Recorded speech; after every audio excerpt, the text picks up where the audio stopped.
O Senhor esteja convosco, Ele está no meio de nós.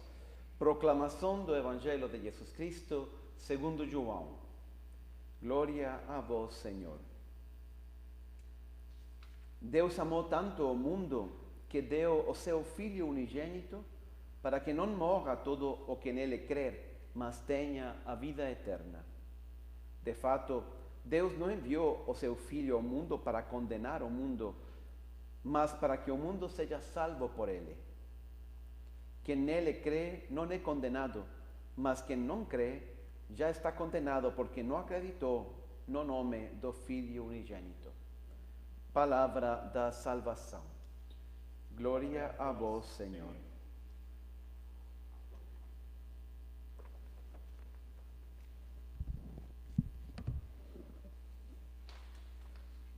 Estamos então hoje celebrando esta festa da Santíssima Trindade. Isto, a Santíssima Trindade, eu tinha escutado de tudo. Quem diz que é a teologia ou a doutrina teológica mais esquisita e estranha que inventaram os teólogos do medioevo. Para outros é uma revelação desnecessária, Padre. Bastava que fosse um Deus, para que nos complica na vida? Dizem alguns sem entender, não? Para outros é um mistério impenetrável, incompreensível. Para os pregadores é um pesadelo. Nunca sabemos o que falar quando chega a festa da Santíssima Trindade. Mas, na verdade, esta festa, desde o ponto de vista teológico, é muito importante. É a grande revelação de Jesus a seus discípulos, à humanidade. É o momento no qual Deus se vem revelando ao longo de toda a história da salvação, não? Desde que escolheu Abraão até Jesus Cristo, pouco a pouco, ele vai se revelando, porque nós homens não estávamos preparados para entender todo o mistério de Deus. Então, ele pouco a pouco se vai revelando. Em Cristo, ele alcança, e o dia de Pentecostes especialmente, ele alcança a sua plenitude. É Deus trinitário. Essa é a grande verdade de nossa fé. E não é um mistério só teológico, uma coisa que está lá. Na verdade, ela está muito presente em nossa vida. Desde o dia que nós fomos batizados no nome do Pai, e do Filho e do Espírito Santo, passando por todos os sacramentos que recebemos durante nossa vida, foi sempre em nome da Santíssima Trindade. Cada vez que nós entramos na igreja, tomamos um pouquinho de água, não? Da benta que está na entrada da igreja, e fazemos o sinal da cruz em nome da Santíssima Trindade. Em nome do Pai, e do Filho, e do Espírito Santo. Amém. E até o dia de nossa morte, nós escutaremos aquelas palavras: marcha, ó alma de Deus, em nome do Pai Todo-Poderoso, em nome de teu Filho que te redimiu, e em nome do Espírito Santo que te santificou. Ela está presente em toda nossa vida. É um mistério que está no coração da fé católica. Agora, na primeira leitura de hoje, nós escutávamos aquela passagem que escolheu a liturgia, não?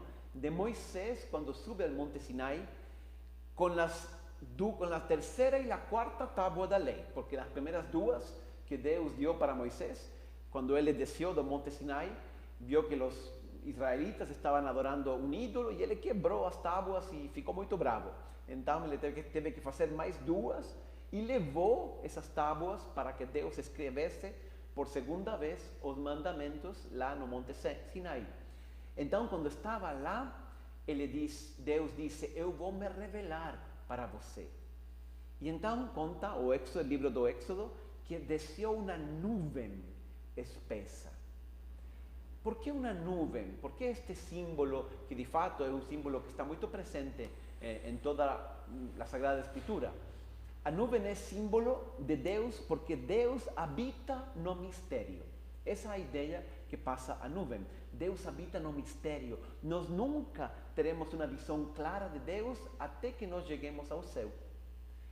De fato, Santo Agostinho, não? Que para animar-nos, ele dizia em alguma de seus escritos, dizia: se compreendes, não és Deus. Ou seja, se você compreende a Deus, então você não entendeu a Deus, você não compreendeu a Deus. Deus está além de nossa possibilidade, de nosso alcance racional. Deus é muito maior. Então, Deus, por isso, ele aparece para Moisés numa nuvem. E este é o sentido do mistério. E apesar de que nós não entendemos a Deus, Moisés escuta e exclama, ele compreende alguma coisa, e ele exclama, Senhor, exclama em hebreu, Adonai, Adonai, que é o nome de Yahvé, o nome que não pode ser pronunciado precisamente porque nós não podemos conhecê-lo. Ele exclama assim, Senhor, Tu és Deus misericordioso e clemente, paciente, rico em bondade e fiel. Ou seja, Moisés não compreendeu 100% a Deus, lógico, mas ele compreendeu algo muito importante e algo muito revolucionário. E é que Deus é fiel, rico em bondade, paciente, clemente, misericordioso. Isto, digo, é revolucionário porque antigamente não era a crença dos homens, não? Os gregos acreditavam em uns deuses que encarnavam as virtudes humanas, mas também os vícios. E aí um deus ia e raptava uma menina para abusar dela, e, enfim, os deuses gregos eram assim. E outros, muitos deuses, eles acreditavam, outras muitas culturas acreditavam no dualismo, um princípio bom, um princípio ruim, e ambos estão lutando. O Deus bom luta contra o Deus do mal, e nós homens estamos no meio dessa luta. Às vezes somos salvos pelo Deus bom, às vezes caímos em desgraça por causa do Deus do mal. Imagina que visão tão pessimista da vida tem alguém que acha que os deuses estão brigando e ninguém se importa. Aí de pronto aparece Deus a Moisés e fala, e lhe revela que ele é um Deus bom, que é um Deus misericordioso, que é um Deus clemente. Isso faz toda a diferença em nossa vida. E que Ele é o único Deus. Ele é, por isso que é o monoteísmo. Não existe outro Deus e esse Deus te ama. Esse Deus é bom, é clemente, é fiel. Isto, como digo, é uma grande revolução. E essa é o primeiro sinal, não, que Moisés começa a entender de Deus. E a culminação disto será depois com o apóstolo João, quando diga Deus é amor. Ele não diz Deus ama. Amor não é mais uma característica, uma possibilidade de Deus. Deus é amor. A sua essência, a sua natureza é amor. E aí os teólogos católicos, refletindo sobre isto, eles chegam à conclusão de que, claro, essa era a chave para entender, se se pode falar desse jeito, a Deus. Se a essência, se a natureza de Deus é amor, ele tem que amar a alguém, mas não alguém como nós, como o mundo, porque o mundo tem um início e um fim. E Deus é por natureza amor. Ele desde sempre existiu e desde sempre foi amor. Então, a quem amou Deus? Ele ama o Filho, que é igual ao Pai, porque é gerado da sua própria natureza, mas por ser amor, ele não é apenas um, mas ao mesmo tempo é dois, um que ama a Deus. E a relação entre os dois que é o amor, é o Espírito. Então Deus, em certo sentido, é uma família. Esse é o mistério da Trindade. E é belo contemplar. Tudo no mundo, ao final, foi feito por a imagem de Deus, a imagem da Trindade, não? O homem e a mulher, não? Foram feitos à imagem e semelhança de Deus. Somos diferentes, ao mesmo tempo nós estamos destinados a se unir no amor. Por quê? Porque fomos criados à imagem de Deus. E essa polaridade de sexos existe em toda a natureza. O dia e a noite, os animais, as plantas, tudo foi criado à imagem de Deus. Era claro para quem quer enxergar. Deus é amor e é união ao mesmo tempo. São três, mas ao mesmo tempo é um. Do mesmo jeito que a criação toda é múltiple, mas ao mesmo tempo está chamada a uma profunda unidade. Agora, vocês podem estar pensando, padre, está muito tudo bem, mas é isso, como, que tem que ver com a minha vida concreta? Eu acho que o mistério da Trindade está muito presente na nossa vida. Em primeiro lugar, saber que Deus é amor faz uma diferença enorme. Eu, precisamente, agora quinta, estive em uma favela, na favela de Heliópolis, aqui em São Paulo, e lá estávamos distribuindo as cestas de comida e as marmitas, não? Que vocês doaram. Então, eu estava com o padre, que tem a paróquia lá, e ele me dizia, ele estava muito triste, e ele estava muito assombrado.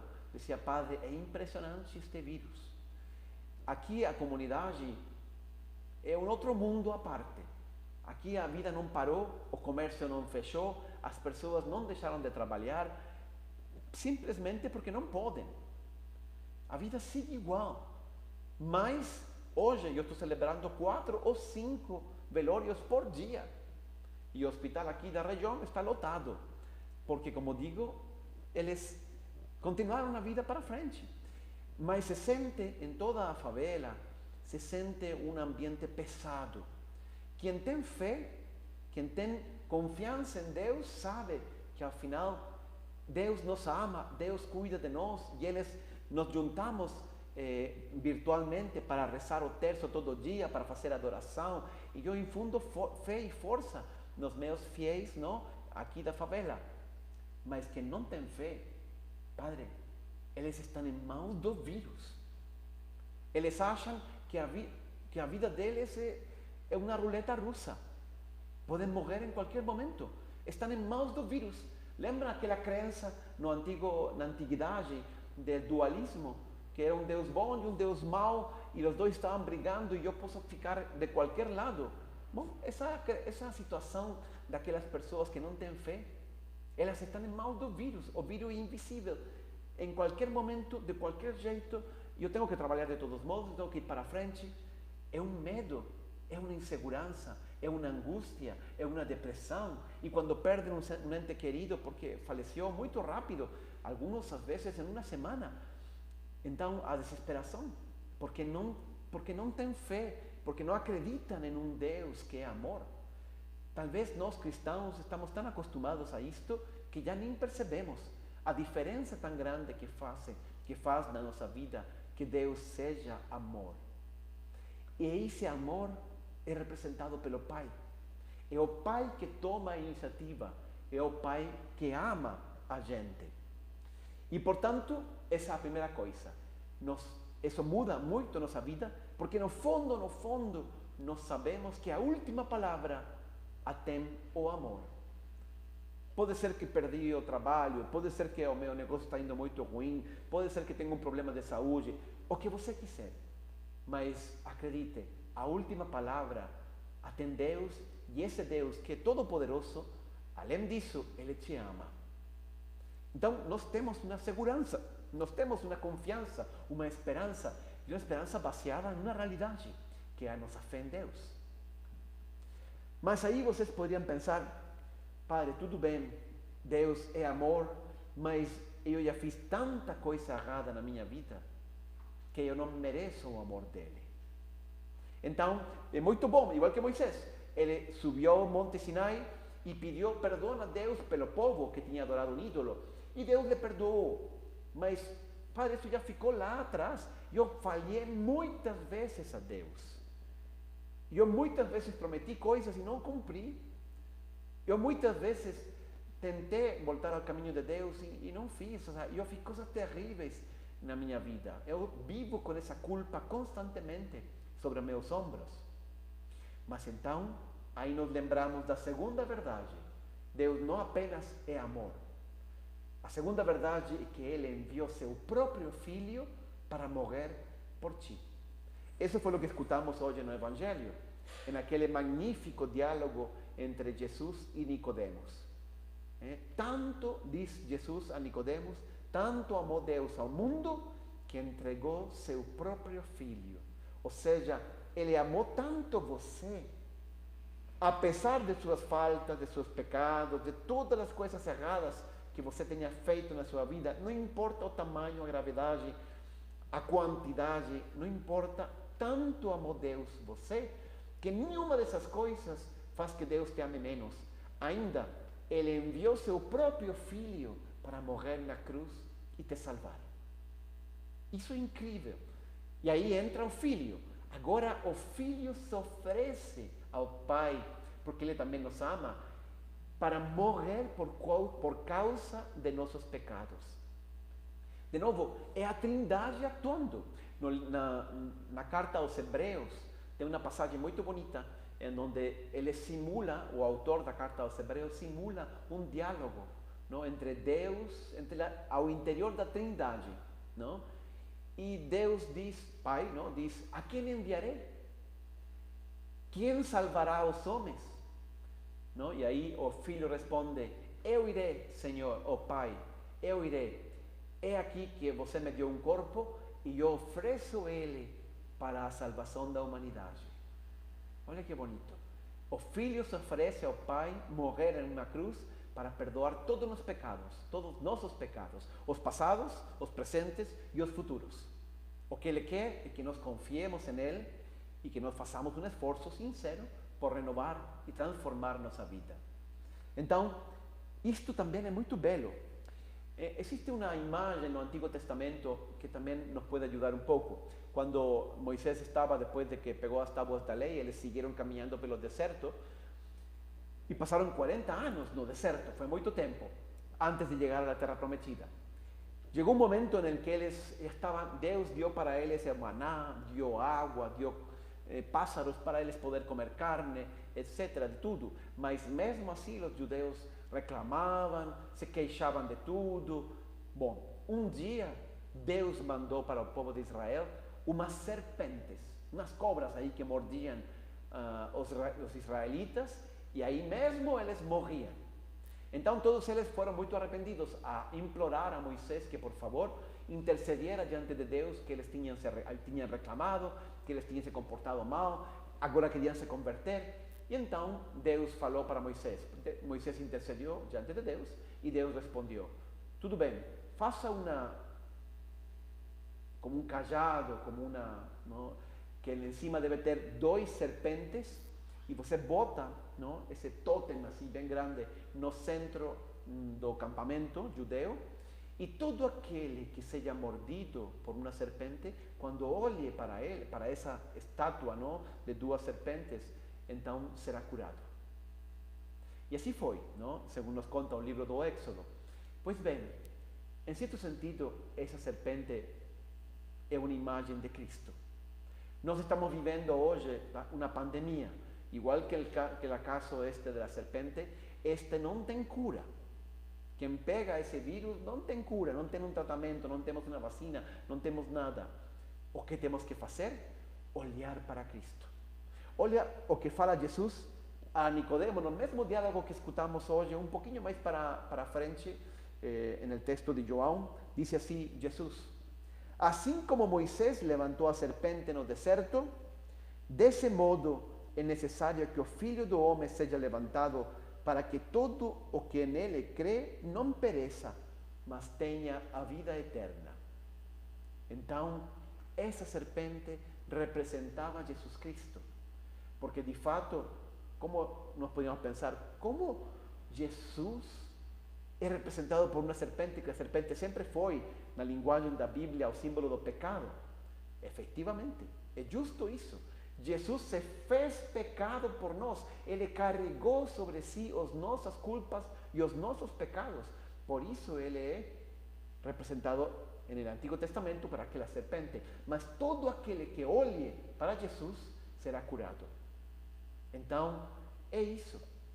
Em meio desta pandemia, em meio de toda esta situação, em meio da desesperança, em meio dos problemas que estamos enfrentando, levantar-nos a olhar para Jesus.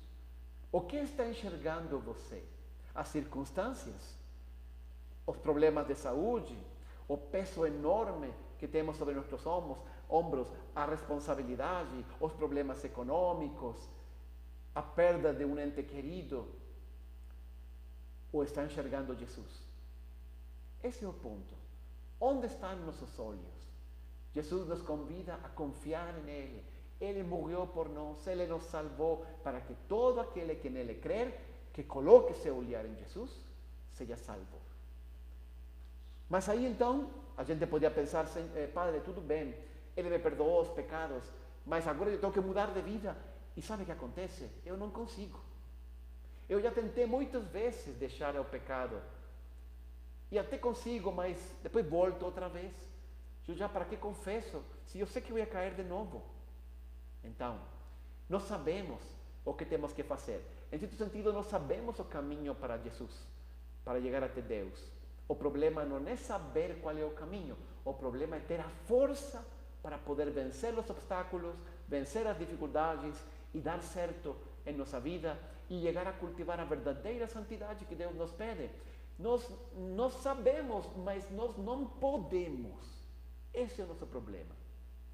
Mas então, aí vem a terceira pessoa da Santíssima Trindade, o Espírito Santo. Ele vem aqui ao nosso lado e ele fica conosco para dar-nos a força interior de vencer o pecado. O Espírito Santo não está lá no céu, não está lá no passado como Jesus que morreu e ressuscitou. Ele está aqui agora, é o mesmo Espírito de Jesus presente em nossa vida, dentro do nosso coração, dentro de nossa alma, iluminando nossa mente. Porque efetivamente o pecado é igual que o vírus. É que este vírus nos dá muito exemplo. Não? Eu já escutei que o vírus entra e pouco a pouco, primeiro pega o pulmão. Não? Me dizia um senhor no outro dia, que estava na favela precisamente, ele sofreu o Covid, aí nos primeiros momentos, os primeiros contágios, não? E ele teve que ir ao hospital e acabou com a UTI e tudo.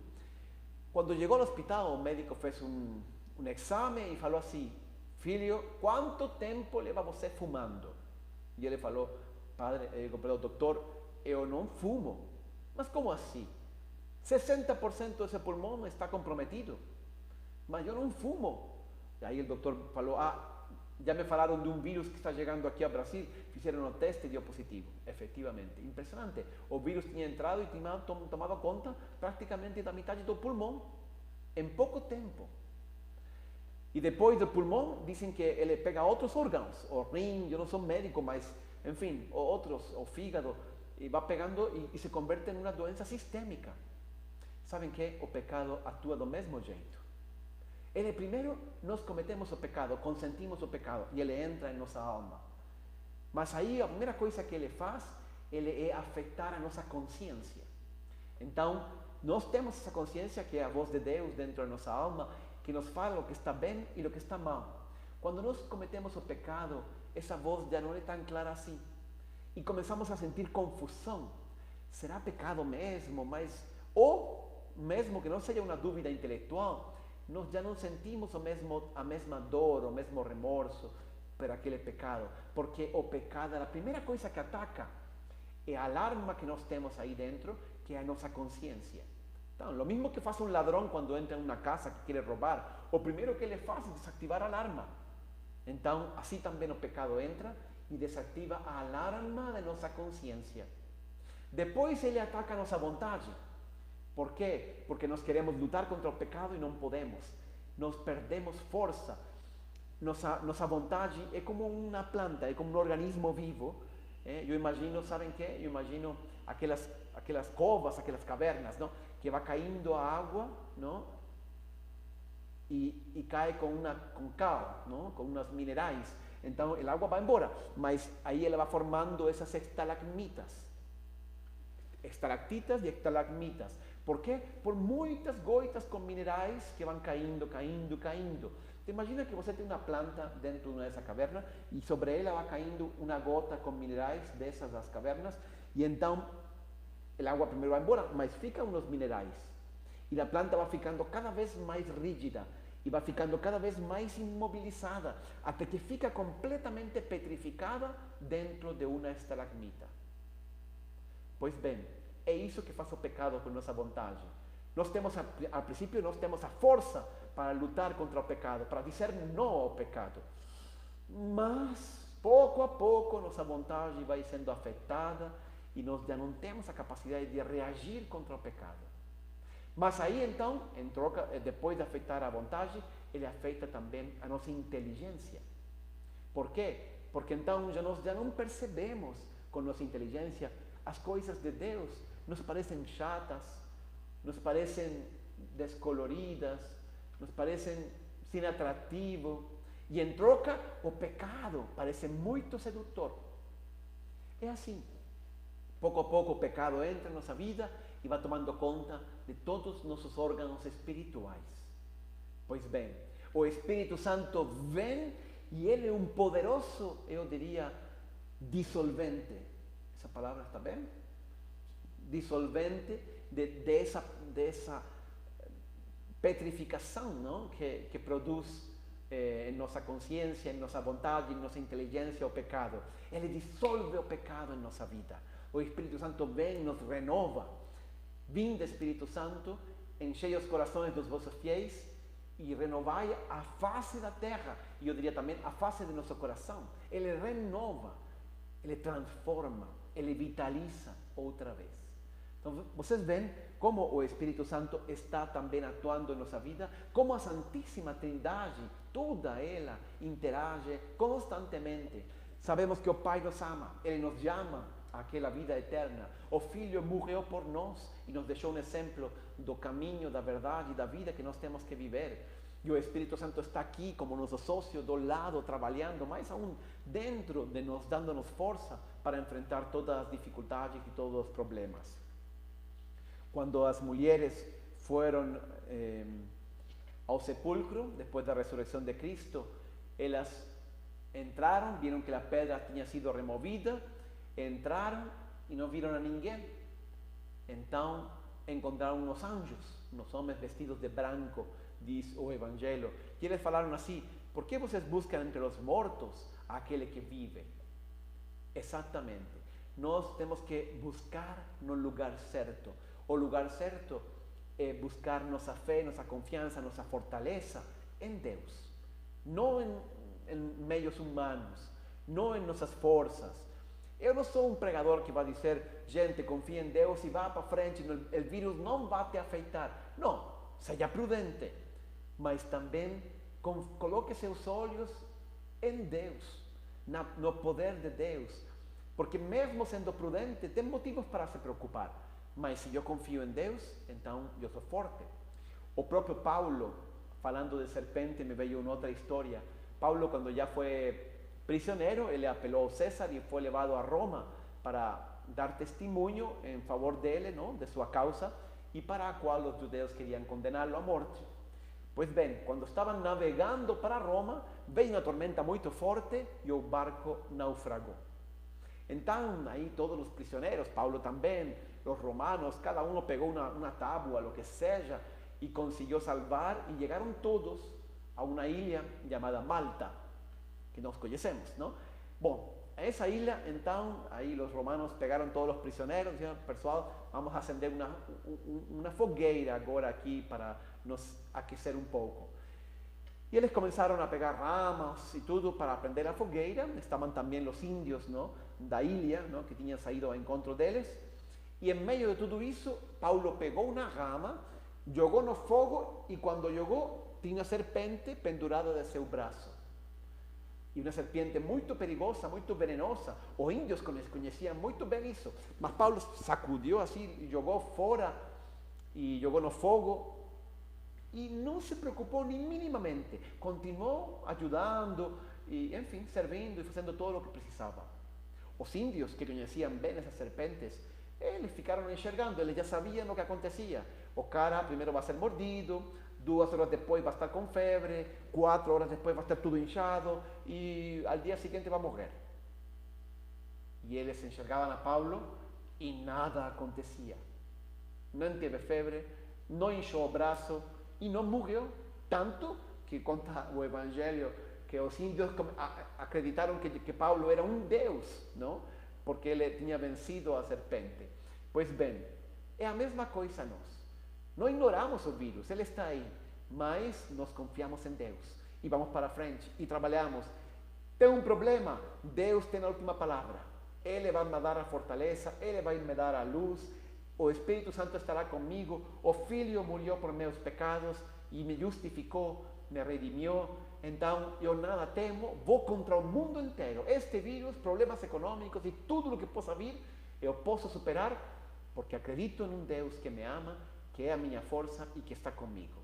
Então, que esta seja a mensagem da festa Santíssima Trindade. Deus está conosco, o Espírito Santo, o seu Filho Jesus Cristo e o Pai Eterno, eles estão completamente comprometidos com nossa felicidade, com nossa salvação e com nossa vida. Eles querem que nós cheguemos à plenitude para a qual eles nos criaram, que é poder, junto com a Santíssima Trindade, amar a Deus também por toda a eternidade. Que assim seja.